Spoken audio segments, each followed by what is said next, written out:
আয়ুষ্মানের 5 লাখ পেতে রেশন কার্ডে এই ক্যাটাগরি থাকলেই মিলবে সুবিধা। আপনার আছে তো? দেখে নিন এক্ষুনি। মমতা কংগ্রেসে গেলে কুণাল কি করবেন? প্রশ্ন শুনলেই বললেন। তৃণমূল কংগ্রেসে মিশে গেলে ঋতব্রতদের কি হবে? কি বললেন বিধায়ক? বাংলায় ঢুকেই চালিয়ে খেলছে বর্ষা, ভারী বৃষ্টিতে তোলপাড় হবে এই সব জেলা। কলকাতা বিমানবন্দরে নামলেই গ্রেপ্তার অভিষেক, সিআইডির তৎপরতায় জল্পনা তুঙ্গে। দিনে 16 ঘন্টা কাজ করব, পুজোর আগেই দফতর পেয়ে রাজ্যের পরিবহন নিয়ে বিরাট ঘোষণা অর্জুন সিংয়ের। আলিপুরে দক্ষিণ 24 পরগনা জেলা পরিষদের দফতরের ভয়াবহ আগুন, মোতায়েন 10 ইঞ্জিন। দিল্লিতে বৈঠক শেষে নিজে ঝালমুড়ি বানিয়ে প্রধানমন্ত্রীকে খাওয়ালেন মুখ্যমন্ত্রী শুভেন্দু অধিকারী। বড় অফার সোনিয়া গান্ধীর, কংগ্রেসে মিশে যাবে তৃণমূল, মমতা অভিষেক কোন পদ পেতে পারেন? জাহাঙ্গীর খানের সরকারি অফিসে আগুন উদ্দেশ্য প্রণোদিত ঘটনা, অভিযোগ করছে বিজেপি। দিল্লিতে এবার নতুন সমীকরণ, ভেঙে চুরমার তৃণমূল, সেই সময়ই অভিষেক ছুটলেন কার কাছে? পদত্যাগ করতে গিয়ে তৃণমূল নেতার কান ধরে উঠবস, গ্রামবাসীদের বললেন, ভাইরাল ভিডিও। রাহুল অভিষেকের 88 মিনিটের বৈঠকের পরেই চূড়ান্ত হয়ে গেল সব। তৃণমূলকে কংগ্রেসে মিশিয়ে 28 বছর পর আবার হাত শিবিরে ফিরছেন মমতা বন্দ্যোপাধ্যায়। সাংসদ পদ ছাড়লেন সুস্মিতা, সিআইডি তল্লাশি নিয়ে হাইকোর্টে তৃণমূল। আরও ভাঙল তৃণমূলের ঘর, রাজ্যসভার সাংসদ পদ থেকে ইস্তফা সুস্মিতা দেবের। পদে পদে বিপদ অভিষেকের, এবার ডায়মন্ড হারবারেই দায়ের এফআইআর, উঠল মারাত্মক অভিযোগ। হরমুজের কাছে তেলের ট্যাঙ্কারে হামলা আমেরিকার, ভারতীয় নাগরিকদের বিপদ বুঝেই ছুটল নৌসেনা, রুদ্ধশ্বাস অভিযানে কি হলো তারপর? পুরুলিয়াতেও পুরুষ অন্নপূর্ণা, প্রশাসনের দ্বারস্থ এসইউসিআই নেতা। ডাকাতির পর মা মেয়েকে ধর্ষণ, দুষ্কৃতীদের বাড়িতে হামলা, ক্ষিপ্ত জনতার। মুজফফরবাদে ভেঙে পড়ল পাক সেনার হেলিকপ্টার, মৃত 21। ক্ষোভের আগুনে জন্ম সরকার বিরোধী আন্দোলনে আরশোলা। বিশ্বাসঘাতকদের ধর্মশালা নয় ভারত, লাভ জেহাদ নিয়ে কড়া বার্তা যোগীর। কলকাতায় ফিরলেন মমতা, দিল্লি বিমানবন্দরে এসেও ফিরে যান অভিষেক, কিসের ভয়? বিদ্রোহী শিবিরে এখন 64, আমরাই তৃণমূল, কংগ্রেসে মিশছি না, দাবি ঋতব্রতর। অভিষেকের খোঁজে বিমানবন্দর কর্তৃপক্ষের সঙ্গে যোগাযোগ সিআইডির, কলকাতা ফিরলেই গ্রেপ্তার। ভারতীয় নাবিক থাকা জাহাজে হামলা, বন্ধু আমেরিকার, প্রকাশ্যে রুদ্ধশ্বাস মুহূর্তের কথোপকথন। এতক্ষণ শুনছিলেন সংবাদ শিরোনাম, এবার আসছে বিস্তারিত খবরে। ভিডিওটি ভালো লাগলে লাইক করুন এবং আমাদের ইউটিউব চ্যানেলটি সাবস্ক্রাইব করুন। আর জল্পনা নয়, রাহুল অভিষেকের 88 মিনিটের বৈঠকের পরেই চূড়ান্ত হয়ে গেল সব। কংগ্রেস নেতৃত্বের সঙ্গে বৈঠক চলছে তৃণমূল নেতৃত্বের। মঙ্গলবার সোনিয়া গান্ধীর বাড়িতে মমতা বন্দ্যোপাধ্যায়ের সঙ্গে বৈঠক হওয়ার পর আজ বুধবার বৈঠকে বসলেন অভিষেক বন্দ্যোপাধ্যায় ও রাহুল গান্ধী। তারপরেই চূড়ান্ত হয়ে গেল জোট। কী সিদ্ধান্ত নিল শীর্ষ নেতৃত্ব? জানা যাচ্ছে, এবার বাংলায় কংগ্রেস তৃণমূল জোট নিশ্চিত। বিগত কয়েকটি নির্বাচনে মমতা বন্দ্যোপাধ্যায় বারবার বলেছেন তিনি একাই লড়তে চান, একাই লড়েছেন। এমনকি দিল্লিতেও কংগ্রেসের ডাকা বৈঠকে মমতার উপস্থিতি খুব একটা চোখে পড়তো না। তবে সোনিয়া গান্ধী ও মমতা বন্দ্যোপাধ্যায়ের বৈঠকে জোট নিয়ে চূড়ান্ত সিদ্ধান্ত নেওয়া হয়েছে বলেই জানা যাচ্ছে। শুধু বাংলাতেই নয়, জাতীয় রাজনীতিতেও কংগ্রেসের সঙ্গে চলবে তৃণমূল। ইতিমধ্যে মমতা বন্দ্যোপাধ্যায় কলকাতায় ফিরে এসেছেন। তারপর আজ বুধবার রাজনৈতিক বোঝাপড়ার রূপরেখা কী হবে তা চূড়ান্ত করতে 88 মিনিট বৈঠক করবেন রাহুল গান্ধী এবং অভিষেক বন্দ্যোপাধ্যায়। সেই বৈঠকের পর সূত্রের খবর, ইন্ডিয়া জোটে কংগ্রেসের নেতৃত্বকে মেনে নিচ্ছে তৃণমূল। তবে এখনই আসন ভিত্তিক সমঝোতার আলোচনার দিকে এগোবে না কোনো পক্ষই। পশ্চিমবঙ্গে তৃণমূল কংগ্রেসের 41% ভোটের বাস্তবতাকে মাথায় রেখেই পরবর্তী ক্ষেত্রে আলোচনা হবে বলে জানা গিয়েছে। বৃহস্পতিবারই কলকাতায় ফিরছেন অভিষেক বন্দ্যোপাধ্যায়। তিনি যে কোনো পরিস্থিতির মুখোমুখি রাজি বলে জানিয়েছেন তিনি। কলকাতায় ফিরলেন মমতা, দিল্লি বিমানবন্দর এসেও ফিরে যান অভিষেক, কিসের ভয়? 3 দিনের দিল্লি সফর সেরে কলকাতায় ফিরলেন তৃণমূল সুপ্রিমো মমতা বন্দ্যোপাধ্যায়, কিন্তু দেখা গেল না অভিষেক বন্দ্যোপাধ্যায়কে। শোনা যাচ্ছে কলকাতা ফেরার জন্য দিল্লি বিমানবন্দরে গিয়েও ফিরে গিয়েছেন তিনি। ওয়াকিবহল মহলের দাবি, নির্বাচনের আগে নানান রকম হুমকি দিলেও এবার ভয়ে কাটা খোদ সেনাপতি। সইজাল কাণ্ডে সিআইডির হাতে গ্রেপ্তারি এড়াতেই আরও একটা রাত রাজনীতিতে কাটানোর সিদ্ধান্ত নিয়েছেন তিনি। অভিষেক বন্দ্যোপাধ্যায়ের বিরুদ্ধে দুর্নীতির অভিযোগ ভুরি ভুরি, ফলে দীর্ঘদিন ইডি সিবিআইয়ের স্ক্যানারে তিনি। তবে তৃণমূলের এই ভাঙনের মরশুমে তার স্বস্তি বাড়িয়েছে সইজাল কাণ্ড। পরপর 3বার সিআইডি হাজিরা এড়িয়েছেন তিনি। মঙ্গলবার বিকেল 5টায় তৃতীয় সমনের ডেডলাইন ছিল। তা সত্ত্বেও গত শনিবার দিল্লিতে উড়ে যান অভিষেক, কারণ ইন্ডিয়া জোটের বৈঠক। সেই বৈঠকে যোগ দিয়েছিলেন মমতা বন্দ্যোপাধ্যায়ও। দিল্লিতে তৃণমূল এবং কংগ্রেসের সংযুক্তিকরণ নিয়েও দুই দলের শীর্ষস্তরে আলোচনাও হয় বলেই খবর। আর এই দিল্লিতে থাকাকে হাতিয়ার করে তৃতীয়বার সিআইডি হাজিরা এড়িয়ে যান অভিষেক। এরপরেই তদন্তকারী সংস্থার তরফে যোগাযোগ করা হয় দমদম বিমানবন্দর কর্তৃপক্ষের সঙ্গে। খোঁজ নেওয়া হয় তার গতিবিধির। ফলে কলকাতায় নামলেই তার গ্রেপ্তারের আশঙ্কা উড়িয়ে দেওয়া যাচ্ছে না। এই পরিস্থিতিতে শৈজাল কাণ্ডে রক্ষা কবচ চেয়ে বুধবার অভিষেকের হয়ে আদালতের দ্বারস্থ হন আইনজীবী কল্যাণ বন্দ্যোপাধ্যায়। যদিও জরুরি শুনানির আর্জি খারিজ হয়েছে, তবে আগামীকাল অর্থাৎ বৃহস্পতিবার শুনানি হবে শোনা যাচ্ছে। সেই কারণে আজও কলকাতায় ফিরলেন না তিনি। বুধবার মমতা বন্দ্যোপাধ্যায়ের সঙ্গেই কলকাতা ফেরার কথা ছিল অভিষেকের। দিল্লি বিমানবন্দরে পৌঁছেছিলেন তিনি। পরবর্তীতে পরিস্থিতিতে জটিলতা বুঝেই সিদ্ধান্ত বদল করেন। একাই কলকাতা ফিরেন মমতা। মনে করা হচ্ছে আগামীকাল হাইকোর্টে রক্ষা কবচ দিলে তারপরেই কলকাতা ফিরবেন যুবরাজ। এখানে প্রশ্ন হলো, যদি হাইকোর্টে রক্ষা কবচ না দেয় সেক্ষেত্রে অভিষেকের পদক্ষেপ কী হবে তার সময় বলবে। পিঠের চামড়া তুলে নেবেন বলেছিলেন, এখন কান ধরে উঠবস তৃণমূল নেতার। কোথাও ছোড়া হচ্ছে ডিম, কোথাও জুটছে কিল ঘুষি চড় থাপ্পড়। এই আবহের মধ্যেই এবার হরিপালে বড় ঘটনা। জানা যাচ্ছে হরিপালের ব্লকে তৃণমূল শিক্ষা সেলের সভাপতিকে কান ধরে উঠবস করলেও ক্ষুব্ধ জনতা। বিধানসভা ভোটের আগে বিজেপি কর্মীদের পিঠের চামড়া তুলে নেওয়ার হুমকি দিয়েছিলেন তৃণমূল নেতা তথা হরিপাল ব্লকের জেজুর পঞ্চায়েতের অঞ্চল সভাপতি এবং হরিপাল ব্লকের তৃণমূল শিক্ষা সেলের সভাপতি শ্রীকান্ত ঘোষ। রাজ্যের পালাবদলের পর এবার ভরা বাজারে কান ধরে উঠবস করানো হলো ওই তৃণমূল নেতাকে। দিনটা ছিল 4 মে। 26-এর বিধানসভা ভোটের আগে ভোট প্রচারের সভা থেকে বিজেপি নেতা কর্মীদের পিঠের চামড়া তুলে নেওয়া হবে বলে হুমকি দিয়েছিলেন শ্রীকান্ত। তারপর পালাবদলের পর থেকে তিনি ছিলেন ঘরছাড়া। এতদিন এলাকা ছাড়া ছিলেন ওই তৃণমূল নেতা। সোমবার সন্ধ্যায় হরিপালের জেজুর এলাকায় তাকে দেখা যায়। জনসভার মন্তব্য মনে করিয়ে ক্ষমা চাওয়ানো থেকে কান ধরে উঠবস করানো হয় এবং তৃণমূল নেতাকে। স্থানীয় বিজেপি নেতৃত্বের দাবি, সাধারণ মানুষের ক্ষোভের বহিঃপ্রকাশ। বিজেপি কর্মীদের মিথ্যে মামলা দেওয়া থেকে খুনির হুমকি। বিজেপি কর্মীদের পিঠের চামড়া তুলে নেওয়ার হুমকি দিয়েছিলেন ওই তৃণমূল নেতা। ডাকাতির পর মা মেয়েকে গণধর্ষণ, দুষ্কৃতীদের বাড়িতে হামলা, ক্ষিপ্ত জনতার ক্ষোভের আগুনে মৃত 3। বাংলাদেশের সামাজিক ব্যাধির মতো ছড়িয়ে পড়েছে ধর্ষণ। সর্বোচ্চ শাস্তির বিধান ও প্রয়োগ সত্ত্বেও ব্যাধি নির্মূল তো দূরের কথা, দিনে দিনে আরও বাড়ছে। তা নিয়ে দেশের সচেতন মহল শঙ্কিত এবং লজ্জিত। সম্প্রতি 8 বছরের এক শিশুকন্যাকে প্রথমে ধর্ষণ ও হত্যায় মামলায় এক দম্পতিকে ফাঁসির সাজা দিয়েছে আদালত। ঐতিহাসিক রায়ের 19 দিনের মাথায় ডাকাতির পর মা ও স্কুল পড়ুয়াকে গণধর্ষণ ঘটনা সামনে এলো। পুলিশ জানিয়েছে, বাংলাদেশের প্রধান পর্যটক কেন্দ্র কক্সবাজার জেলার মাতা মুহুরিতে ডাকাতির ঘটনা ঘটেছে। ডাকাতির পর দুবাই প্রবাসী মহিলা ও তার স্কুল পড়ুয়া মেয়েকে গণধর্ষণ করা হয়। সোমবার রাত 2:30-এর সময় উপজেলার শিকদারপাড়া ডলনির ঘোনা গ্রামের ঘটনা।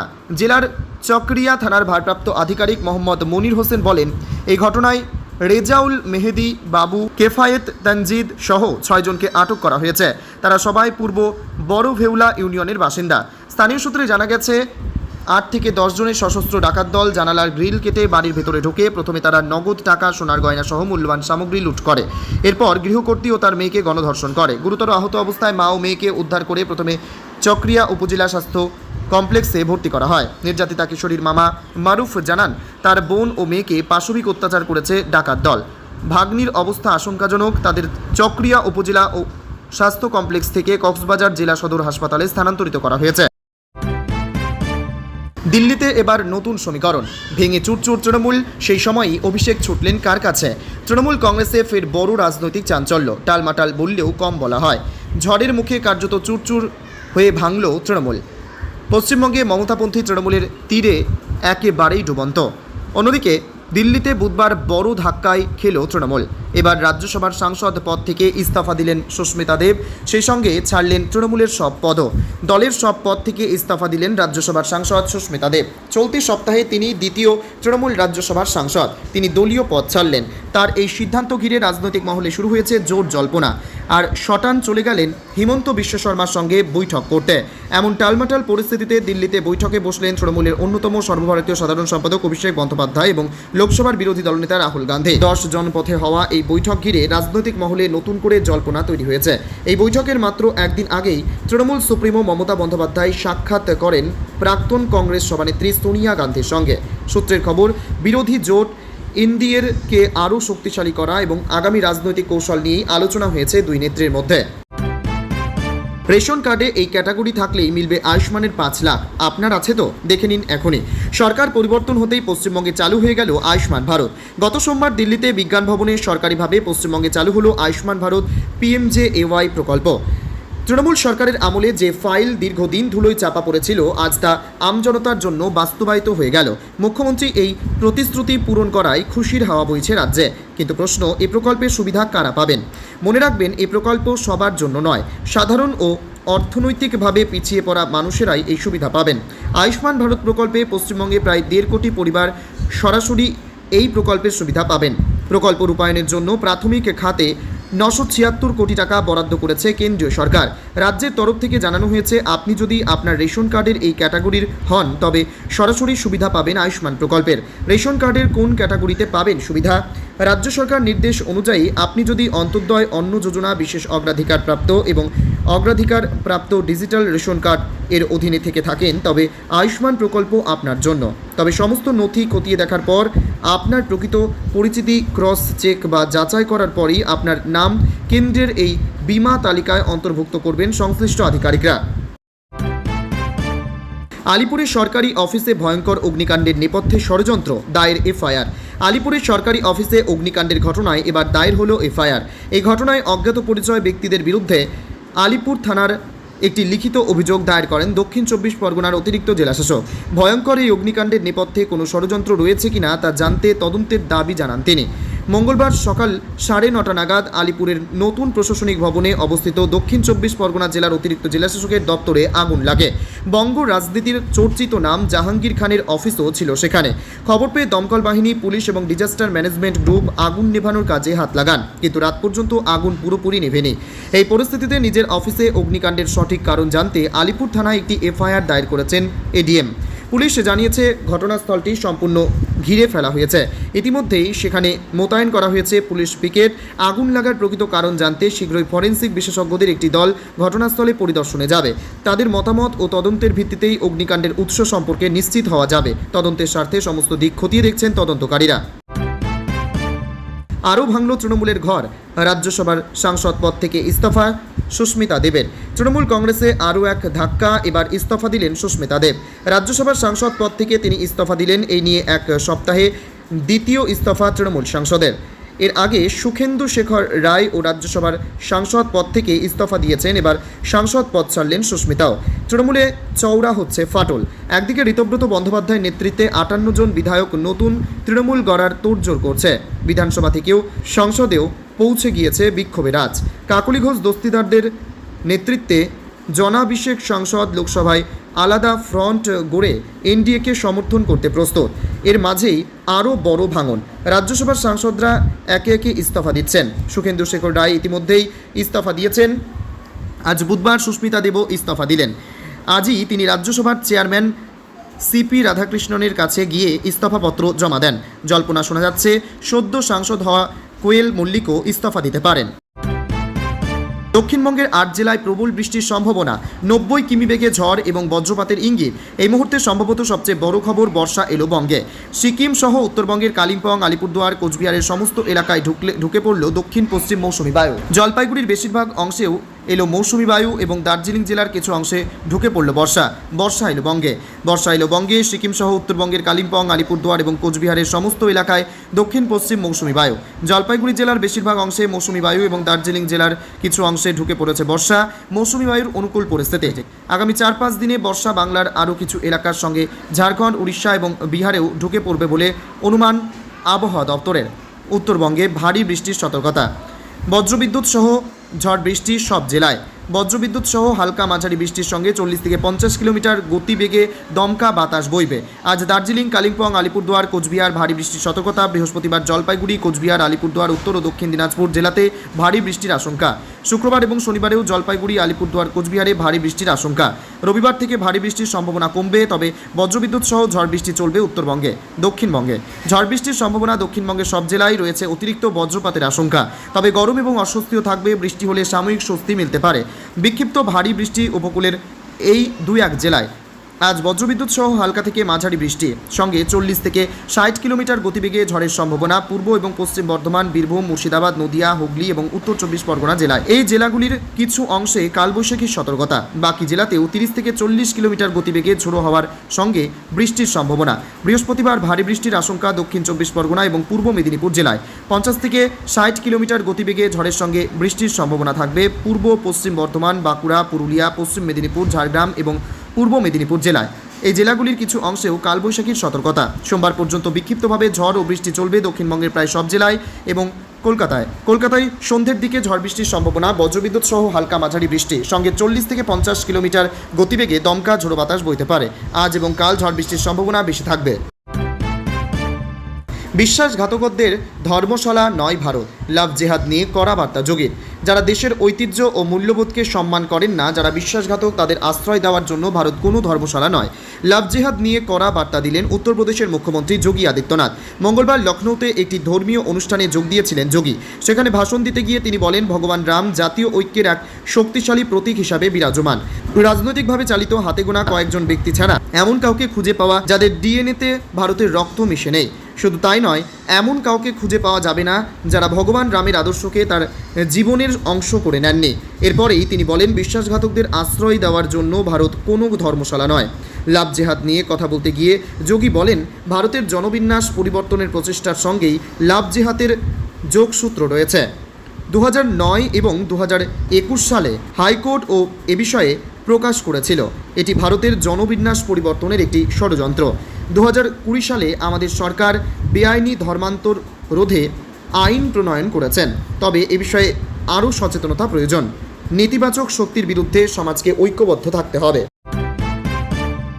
বিদ্রোহী শিবিরে এখন 64, আমরাই তৃণমূল কংগ্রেসে মিশছি না, দাবি ঋতব্রতর। তৃণমূলের বিদ্রোহী শিবিরের বাড়ল আরও বিধায়কের সংখ্যা। আজ বুধবার বিধানসভার বাইরে এমনই দাবি করলেন বিরোধী দলনেতা ঋতব্রত বন্দ্যোপাধ্যায়। তিনি জানান, ইতিমধ্যে 58 থেকে বেড়ে সংখ্যাটা 64 হয়েছে। এই সংখ্যাটা আরও বাড়বে। তৃণমূলে এই ভাঙনের মাঝেই দিল্লিতে কংগ্রেস নেতৃত্বের সঙ্গে নৈকট্য বাড়ছে মমতা বন্দ্যোপাধ্যায় ও অভিষেক বন্দ্যোপাধ্যায়ের। শীর্ষ নেতৃত্বের সঙ্গে হয়েছে একাধিক বৈঠক। এর মাঝেই মমতার কংগ্রেসে যোগদান নিয়ে জল্পনা তৈরি হয়েছে। এই পরিস্থিতিতে ঋতব্রত বলেন, আমরাই তৃণমূল, আমরা কংগ্রেসের সঙ্গে মিশে যাচ্ছি না। তৃণমূলের পরিষদীয় দলের পাশাপাশি সংসদীয় দলেও ভাঙন ধরেছে। লোকসভার কাকলি ঘোষ দস্তিদাস নেতৃত্বেও 20 জন তৃণমূল সাংসদ এনডিএ শিবিরে যোগ দিতে চেয়ে লোকসভার স্পিকারকে চিঠি লিখেছিলেন। অন্যদিকে রাজ্যসভাতেও 2 তৃণমূল সাংসদ সুখেন্দু শেখর রায় ও সুস্মিতা দেব ইস্তফা দিয়েছেন। এই পরিস্থিতিতে সাঁড়াশি চাপে মমতা বন্দ্যোপাধ্যায় ও অভিষেক বন্দ্যোপাধ্যায়। তারা দিল্লিতে সোনিয়া গান্ধী সহ কংগ্রেসের শীর্ষ নেতৃত্বের সঙ্গে লাগাতার বৈঠক করেছেন। সূত্র মারফত খবর, মমতাকে কংগ্রেসে যোগদানের প্রস্তাব দেওয়া হয়েছে। তৃণমূল নেত্রী মমতা কংগ্রেসে যোগ দেবেন কিনা তা নিয়ে জল্পনার মাঝে রাজ্য বিরোধী দলনেতা ঋতব্রত বন্দ্যোপাধ্যায় দাবি করলেন, তারাই তৃণমূল কংগ্রেসের সঙ্গে তারা মিশে যাচ্ছেন না।